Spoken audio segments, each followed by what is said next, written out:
नमस्कार दोस्तों, RJ रोहिका Sharma channel में आप सभी का स्वागत है। चलिए अपनी कहानी के पार्ट एफ को हम कंटिन्यू करते हैं। क्यों, यह ठीक नहीं? तुम भी तो यही कह रही थी। मैं हरबंस के अकेलेपन की बात सोच रही थी, मगर तुम भी तो ये सोचो कि मेरे लिए मैसूर जाकर सीखने का यही एक चांस है। हाँ, यह बात तो है। मैं बार बार अपने मन को खोलकर उस विषय पर लाता था और यह बार बार भटक कर अपने दर्द की पगडंडी पर चला जाता। हरबंस ने अपने 1 अप्रैल के पत्र में लिखा भी है कि मैं अपनी कला का ठीक से विकास कर सकूं, तो उसे बहुत खुशी होगी। मैं 6 महीने मैसूर में रहकर फिर उसके पास जाऊं तो ज़्यादा अच्छा नहीं होगा? मगर वह इतने दिन वहाँ अकेला रह लेगा। उसके आखिरी पत्र से लिखता है कि वह बहुत बेचैन है। उस पत्र की बात तुम जाने दो, वह तो उसे कुछ घबराहट में लिखा है। मैंने उसे वैसे ही सुरजीत की एक बात लिख दी थी जिसका उसने अपने मन में पता नहीं क्या मतलब निकाल लिया। मैं इस बार उसे लिख दूंगी कि वैसी कोई बात नहीं है, तो उसका दिमाग फिर से ठीक हो जाएगा और हाथ की प्याली छलक ना जाए, इसलिए उसे नीचे रखते हुए एक रूखी सी हंसी हंसकर बोली मुझे तो डर है कि मैं अभी वहीं चली गई तो उसका मन फिर से वही खुराफाती सोचने लगेगा। उसका विजन एक गोल अंधेरी दीवार से टूटकर टकरा रहा है, इसलिए मैं अभी कुछ दिन उससे दूर ही रहूं तो अच्छा है। और पल भर रुककर उसने फिर कहा, मैं सच कहती हूँ, अगर मुझे विश्वास हो कि मेरे तुरंत वहाँ पहुँच जाने से उसे सचमुच सुख मिलेगा तो मैं आज ही चली जाऊँ, मगर मैं जानती हूँ कि ऐसा नहीं होगा। तो इसका मतलब तो यही है कि तुम्हारे ख्याल में तुम्हारा मैसूर जाना ही ठीक है। मैं कहती हूँ कि वह गया है तो अब उसे कुछ दिन अकेले रहने चाहिए। बहुत कुछ दिनों से उसकी ज़िंदगी में के लिए वो बहुत बेचैन था। मैं चाहती हूँ कि इस ज़िंदगी में उसका मन पूरी तरह लग जाए, तभी मैं यहाँ से जाऊँगी। इतने में मेरी ट्रेनिंग भी पूरी हो जाएगी। हाँ, और हो सकता है कि उतनी देर में वह ऊब कर वहाँ से वापस ही चला आए। वापस नहीं आएगा, अपनी ज़िद का बहुत पक्का है, और अगर आ जाए तो और भी अच्छा। मैं उससे बात ही कर रहा था, मगर मेरा दिमाग उसके उस एक वाक्य पर अटका हुआ था। मैंने उसे वैसे ही सुरजीत की एक बात लिख दी थी और मैं यह सोच रहा था कि उसने हरबंस को सुरजीत की ऐसी क्या बात लिखी थी जिससे वह एकदम बेचैन हो उठा। अपने दर्द की पगडंडी पर भटकता हुआ मेरा मन इस वाक्य को सुनने के बाद सहसा एक जगह ठिठक गया, जैसे उसे लगा हो कि उसके सामने के झाड़ झुकंड ने उसकी तरफ शायद कहीं सुरम्य वादी भी है। वह पथरीली पगडंडी एक बिल्लौरी झील के तट पर जाकर समाप्त हो सकती है। सुरजीत के बारे में तुमने उसे क्या बात लिखी थी? मैंने कुछ रुकते रुकते पूछा, चाहा कि मेरे स्वर से यह बिल्कुल प्रकट ना हो कि उस सवाल में मेरी जरा भी दिलचस्पी है। ऐसी कोई खास बात नहीं थी, वह बोली। उससे मुझसे एक दिन कोई अटपटी बात कह दी और उसके बाद मैं उसके लिए माफ़ी मांग ली थी। तुम इसलिए कह रही थी कि आदमी तुम्हें पसंद नहीं? हाँ, वह हर समय बहुत हल्के ढंग से बात करता है और मुझे ये अच्छा नहीं लगता। बहुत हल्के ढंग से कही हुई बात दूसरों को भी कभी लग जाती है, मगर उसकी जो आदत मुझे पसंद नहीं, शुक्ला को वही आदत सबसे अच्छी लगती है। वह उसकी हल्की फुल्की बातें सुनकर लोटपोट हो जाती है। आज सुरजीत सिनेमा के टिकट लेकर आया था। मैंने मना भी किया, मगर वह हट करके बोली कि सरोज और सरिता को लेकर उसके साथ चली गई। मैंने कुर्सी को थोड़ा पीछे सरका लिया। झाड़ियों के उस पार से झील सहसा अदृश्य हो गई और पगडंडी इतनी बीहड़ हो गई थी कि मेरे लिए अपने को झेलना कठिन हो गया। क्या बात है, तुम्हारी तबीयत ठीक है? नीलिमा ने पूछा। नहीं नहीं, हाँ तबीयत ठीक है, मैंने कहा। रात को ठीक से सोया नहीं, आंखें कुछ भारी हो रही थी। तुम्हें कोई टिकिया दे दूं? आजकल फ्लू के बने बचाते रहते हैं। मुझसे अरविंद की और अपनी कोठरी की याद हुआ ही है और मेरी आंखों का भारीपन अपने आप कम होने लगा। अरे नहीं, दवाई की ज़रूरत नहीं, यह सिर्फ उन्नीदेपन की वजह है। रात को सोकर ठीक हो जाऊंगा। फिर भी एक टिकिया मैं तुम्हें दे देती हूँ, कहती हुई वह उसी लचक के साथ उठी और अंदर चले गई। मैं कुछ देर आंखें बंद किए बैठा रहा। फिर बाहर आने के पैरों की तरह आहट सुनकर मैंने आंखें खोल ली। शुक्ला और सब लोग सिनेमा से लौट आए थे। सरिता सबसे आगे थी और सुरजीत सबसे पीछे। मैं उसे मनहस्थिति की सुरजीत को देखकर तो बिल्कुल नहीं मिलना चाहता था, मगर उस समय वहां बैठे रहने के सिवा और कर भी क्या सकता था। सुरजीत भी मुझे देखकर दरवाजे के पर्दे के पास ठिठक गया। हेलो, तुम यहाँ हो? और फिर मुझे भूलकर बीजी से बोला, अच्छा बीजी, मैं अब चल रहा हूँ। एक ऑस्ट्रेलियन संवाददाता आया हुआ है, उसके साथ मेरी चॉम्सफोर्ड क्लब में खाना है। अगर हो सका तो शाम को आकर आपके दांतों की सफाई दे जाऊंगा, ना आ सका तो दवाई कल दे जाऊंगा। और बिना उसके उत्तर की आशा किए वह एक बार सबकी तरफ से हाथ हिलाकर दहलीज से ही वापस चला गया। कहिए जी, शुक्ला ने पास से मुस्कुराते हुए मुझसे कहा और बड़ी मेज से अखबार उठाकर अंदर चले गई। सरोज और सरिता पहले से ही चली गई थी। आप कब से आए हुए हैं? बीजी ने चलते चलते पूछ लिया। नीलिमा ने आपको चाय कॉफी पिलाई कि नहीं? और मेरे सर हिला देने पर कर्तव्य से मुक्त होकर अंदर चली गई।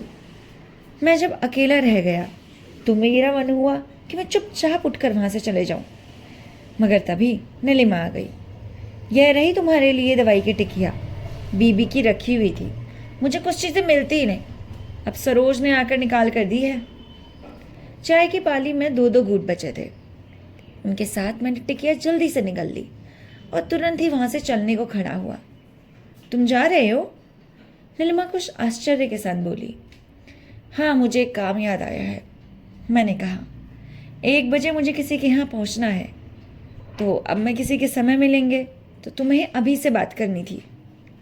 मैं कल या परसों किसी समय फिर आ जाऊँगा। तुम शाम को ही क्यों नहीं आते? मैं तुमसे बात करने के लिए हरबंस को चिट्ठी लिखूंगी। देखो, कोशिश करूँगा अगर आ सका तो। नहीं, कोशिश की बात नहीं, तुम्हें आना पड़ेगा। मुझे एक और ज़रूरी बात भी करनी है। वैसे तुम्हारा यही ख्याल है ना कि मुझे 6 महीने मैसूर में रहकर हरबंस के पास जाना चाहिए? हाँ, यही ठीक है। हाँ, यही ठीक है। देखो, भूल नहीं जाना। मैं तब तक दरवाजे के पास पहुंच गया। उसने मेरे बाहर निकलने के लिए पर्दा उठा लिया। अरे नहीं, नहीं भूलूंगा। शाम को मैं तुमसे कॉफ़ी पर मिलूंगा, ठीक है? ठीक है। तो किस समय तक आ जाओगे? 6 बजे तक। हाँ ठीक है, 6 बजे तक आ जाएंगे। अच्छा। अब मैं बाहर निकलने को आया तो उसने पर्दा गिरा दिया, मगर मैं 6 बजे उससे मिलने नहीं गया। उस शाम मैं कहीं नहीं गया। हालांकि रात होते लगभग सारी दिल्ली की खाक छान मारी थी। मैं कहाँ कहाँ गया मुझे ठीक याद नहीं। मैं बस जहाँ तक रास्ता ले गया वहाँ तक चलता गया। लौटने के लिए भी जो बस मिली उसमें बैठकर उसके टर्मिनल तक पहुँचा। खाने को जहाँ जो मिला वह मैंने उसके बार बिना भूख के रेत के फैलाव में गुजरती हुई पतली पतली धारा के साथ खा ली। बाद में उधर से मुंह फेर कर एक अक्खड़ गति से पुल को हिलाकर जाते हुए ट्रैफिक की तरफ देखा। मैं कुछ देर इंडिया गेट के पास घास पर लेटा रहा। मैं घर जाने से पहले अपने मन में एक निश्चय कर लेना चाहता था, मगर उस निश्चय के रास्ते में कई रुकावटें थी जिनकी वजह से मेरा मन डावाडोल हो रहा था। जब मैं इंडिया गेट से उठकर आया तो अपनी एक मुट्ठी घास में तिगलियां दबाए था। रास्ते में मैंने कुछ मुट्ठी से तिगलियों को देखा तो मुझे आश्चर्य हुआ, क्योंकि मुझे पता नहीं था कि मैंने वे तिगलियां कब तोड़ी थी और उन्हें कब मिट्टी में भींच लिया। मैं अपने मन में निश्चय करने से पहले लौटकर घर नहीं जाना चाहता था। मुझे खाने से अरुचि हो रही थी, फिर भी मैं कुछ कुछ खा रहा था। मैं कुछ ना कुछ करते रहना चाहता था। मुझे मालूम था कि मैं बिना चाहे और बहुत हद तक बिना करे एक शिखर पर पहुंच गया हूँ, जहाँ मैं ठिठक कर नहीं रह सकता और ना ही नीचे खाई की तरफ झांक कर देखने का साहस कर सकता हूँ। इसलिए मैं घूमता रहा और जब घूम घूम कर बहुत थक गया तो मैं उसी बार में जा बैठा जहाँ हरबंस के साथ उसके जाने के दिन बैठा था। मगर 2 पैग विस्की पीकर मेरा दिल वहाँ से भी उजड़ गया और मैं वहाँ से बाहर निकल आया। तो इस तो का कोई उत्तर नहीं, कोई हल मेरे पास नहीं था। मेरा मन जिस पगडंडी पर भटक गया वह मुझे गहरे दलदल में ले आई। वहाँ बस व्याकुलता के सिवा कुछ नहीं था। क्या वह व्याकुलता मैं एक छूत के रोग की तरह हरबंस के पत्र में ले आया? परंतु उन पत्थरों ने शायद उस व्याकुलता का मुख खोल दिया था। वैसे वह व्याकुलता वहाँ थी, बहुत दिनों से थी। हरबंस तो ऐसा आदमी था जिससे मुझे सबसे ज़्यादा सहानुभूति हो रही थी, लेकिन मुझे गुस्सा भी आ रहा था कि वो इंसान अगर दिल्ली में होता तो एक बार उसे बांह से पकड़कर अच्छी तरह झंझोड़ देता, शायद मेरा मन शांत हो जाता। वह व्यक्ति मुंबई से मुझसे मिलने के लिए क्यों आया था?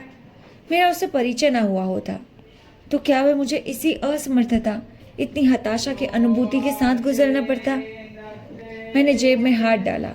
मुझे पता चला कि मैंने घास की तितलियां फेंकने के बजाय जेब भर ली है। मैंने उन्हें निकालकर फुटपाथ पर बिखेर दिया। एक बार मेरे कदम हनुमान रोड की तरफ मुड़ने को हुए, मगर मैं उधर न जाकर ऊपर से चलता हुआ चैम्सफोर्ड रोड की तरफ आ गया। उस समय मुझे तांगा मिल सकता था, मगर ना जाने क्यों मुझे पैदल चलना ठीक लगा। मुझे लग रहा था जैसे वह रात सर्दी की वही रात हो, जिस रात में गुमराह होने के बाद चैम्सफोर्ड रोड से होकर पैदल घर चला गया। जैसे वह रात भविष्य का सपना ही था, जिसे यथार्थ में मुझे उस समय अनुभव करना था। जैसे मेरा रास्ता काट बाजार में से होकर ही हो रहा था, मुझे वहाँ से गुजरते हुए अभी पहलवान का सामना करना हो। कई बार सिगरेट को खरीदना था, फिर गाली सुननी थी, कुटते हुए घर जाना था। तांगे वाले दो दो आने की सवारी की आवाज़ देते हुए सदर की तरफ जा रहे थे, मगर मैं अपने पैदल चलते हुए हट को नहीं रोकना चाहता था। मुझे इस बात से कुछ उलझन हो रही थी कि वह रात पहली रात की तरह ठंडी और अंधेरी क्यों नहीं, वह रास्ता उतना ही वीरान क्यों नहीं, और मैं अभी तक पैर पटकता हुआ क्यों नहीं चल रहा। मैं जब काठ भाट मोड़ पर आया तो विस्की की गर्मी मेरे शरीर में भारी पड़ रही थी। मन में एक निश्चय हो चुका था, मुझे कस्बापुरा के घर जाने से पहले किसी और के घर की पनाह लेनी थी, जहां मैं अपने मन की कटुता और हताशा से कुछ हदों तक मुक्ति पा सकूं, जहां मेरा दिल और दिमाग कुछ देर के लिए सुन्न हो जाए और मैं अपने अंदर की चुभन और अपने उबलते हुए लावे की गर्मी को कुछ देर के लिए भूल जाऊं। मुझे लग रहा था जो ही नकली सोने के बटोन बोंटने वाला पहलवान मुझे सामने नजर आएगा, वैसे ही मैं उसे पुराने दोस्त की तरह मिलूंगा और कहूँगा कि आज मैं कनॉट प्लेस में नहीं आया, कस्बापुरा से आया हूँ, और मेरी जेब में चवन्नी नहीं 5-5 रुपए के नोट हैं, जिन्हें मैं तुम्हें देखते देखते टुकड़े टुकड़े करके फेंक नहीं सकता हूँ। मगर काठ बाजार में मुड़ते ही वह पहलवान नजर नहीं आया। इससे मुझे निराशा हुई। बाजार में उस दिन किसी चमक धमक भी नहीं थी। मुझे फिर से निराशा हुई। सट्टा बाजार की तरह सौदा करने वाले ग्राहक भी उस समय वहाँ नहीं थे। वे रंगी पुतली औरतें भी अपने पिंजरानुमा कोठरियों के बाहर निकल आई। कुछ घरों के ड्योढ़ियों में बहुत हल्का हल्का उजाला नजर आ रहा था, मगर वह उजाला नहीं था जिसे देखकर आदमी उन घरों की दहलीज लांघकर अंदर जा सकता है। मेरे माथे पर पसीना आ गया। आखिर उस बाजार को उस समय क्या हुआ था? मैं कुछ क्षण जकड़ा सा गया, उसके चौहे अहाते में खड़ा रहा। ज़्यादातर सींखने वाले दरवाजे अंदर से बंद थे। अचानक अंधेरे में मेरे पास ही एक बीड़ी सुलग उठी तो मेरा ध्यान उसकी तरफ आ गया। मैं बीड़ी पीने वाले व्यक्ति के पास चला गया। आज ये बाजार बंद है? मैंने उनसे पूछा। उसने धीरे से सर हिला दिया। आज ये बाजार मातम की वजह से बंद है। आज यहाँ एक मौत हो गई है। एक लड़की कुछ दिनों से बीमार थी, वह आज गुजर गई है। मेरे घुटने के जोड़ ढीले होने लगे। उस बाजार का मौत के साथ भी कुछ रिश्ता नाता है, ये बात कभी जहन में नहीं आई। मैं चुपचाप उस व्यक्ति के पास से चल दिया। जब मैं गली से निकलकर सड़क पर आया तो मेरा गला फिर इतना खुश्क हो रहा था कि उसमें कांटे चुभ रहे थे। मुझे अपने दर्द और बेचैनी की बात कुछ भूली सी लग रही थी और उस अहाते की तस्वीर मेरे जहन में घूम रही थी कि ऐसा क्या हो रहा है। मैं बार बार अपने से कुछ कहना चाहता था कि मैं छाया नहीं हूँ, मैं बिल्कुल छाया नहीं हूँ। मैं अपने को विश्वास दिलाना चाहता था कि मैं तो उस दिन उस अहाते से गुजरा ही नहीं हूँ।